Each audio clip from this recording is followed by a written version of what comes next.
Hi, this is Shane with The Rational Trader. It is Friday evening, and this will be the end of the week review.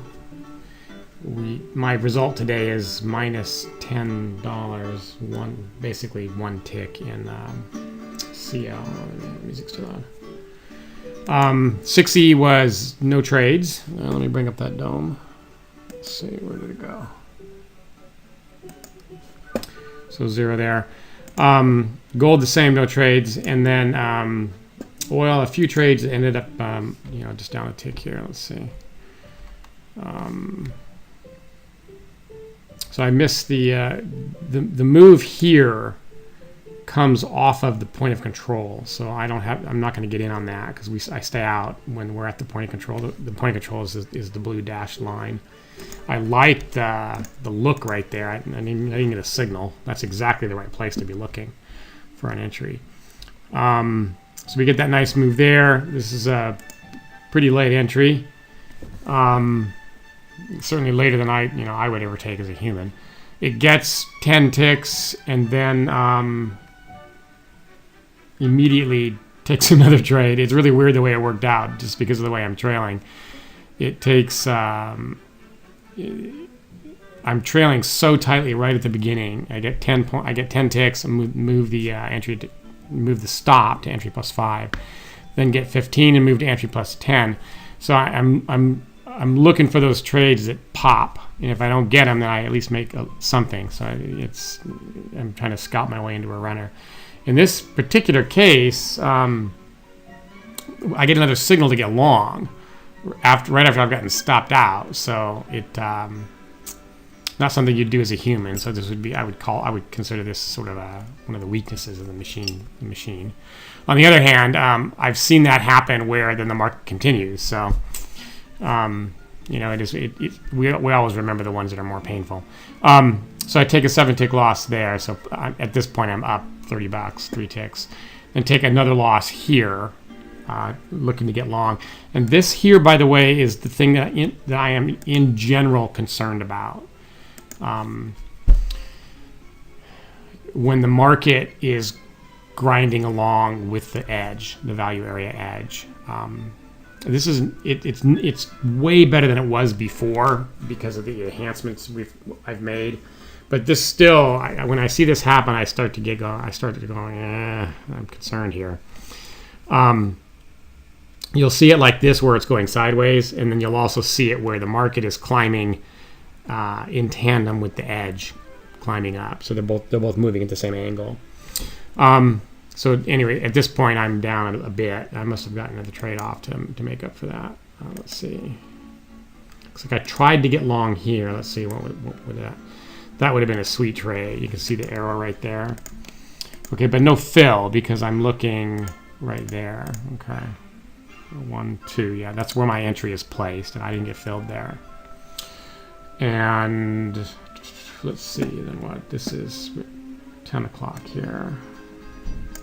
Okay, so then I catch along here on the pullback and get 10 ticks, which brings me, basically back to scratch, down a tick on the day.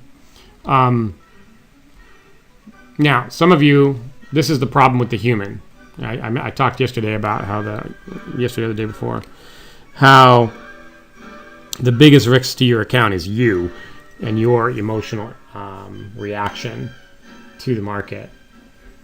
And so this would be a good example where you see this, go, I missed this move, and so then you go change your entry to a market entry, and now you haven't done any work to understand if that's a good idea or not. It would have been good here, but you don't know about all the other trades. But I have the ability to do that analysis, and I've done it, and it's dramatically worse to go in at the market, or basically at like +1 off the end of the bar is kind of how I would do that. And so it is what it is. Just let the machine do the work.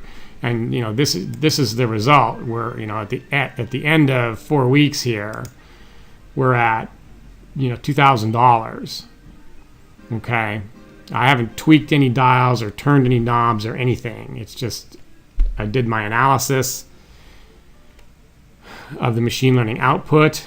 I refined that analysis a little bit. I'm working on that process. In fact, I'm doing some more work right now. We'll talk about it in a couple weeks here. And that's it. During the day, I turn the machine on. I don't take trades. I don't watch it. I just, at the end of the day, I come take a look and see how I did. All right. And so I've removed the most, the greatest danger to my account, which is my emotional reaction, right? The human emotional reaction. All right. So that's it for oil today. And then this, so just in terms of the weekly review, let's see. So we're 17. There were no trades on the 19th. There were no trades on the 19th in CL just because that's the way it worked out. There were no trades in GC because I had actually made a mistake and didn't have the system on. I never went back and replayed that to see if that would have worked better or worse for me. I don't know. It's just, it happened. So for the week, 123, 12, and 396 minus 10. So what is that? 4, 7, 8, 800. Call it $800. And for 4 weeks, 2,000. Most of this is oil. So oil's been on a nice run here. What I'm doing is, we'll come back and look at just oil in a moment here. But what I'm doing is, I'm looking at. I'm trying to trade multiple markets and just the top tier behaviors that the analysis shows have the best. Sorry, a brief musical instruction interruption there. Okay, so the idea here is don't try to catch every move in the market, in a market. The idea is look at a bunch of markets, and since the machine is doing all the work and you don't have to sit here and figure it out yourself, you can take that approach and then only go after the ones that show in the analysis the best probability for you. Okay, and then that analytical process is kind of what's still in development. In that I went through several sort of iterations of what is the best way to figure out not just what codes, what behaviors have shown the greatest profitability, but which ones are showing up more often than others. So it's not unusual to get some specific behavior that actually just cranks, or predicts a really great move, but it only happens once every 6 months. So it's not, you can't use that as a way to get any sense for, well, what would sort of a regular result be, right? So I want to smooth out the amplitude. So I'll take just the best, and then those of you that are traders that traded for a bit understand that really what you're after is kind of what we see here, where the lost days are small. That's the worst one right there. 140, 10. That's a scratch day. Minus 150, plus 80, not great. Plus 50, not great. Plus 10. All right, and then so you're basically, if you think about it as a business, you're controlling your costs. A losing trade or a trade that loses money is just a cost of doing business as a trader. So you're controlling your costs like any business, and then you are in the market and available for these days where you do pretty well, and that's how you can succeed. Okay. So after 4 weeks up 2,000, let's take a quick look at just oil, because most of this is oil. CL, it's just CLF9. So the running P&L, I guess not. This isn't right. We must have switched.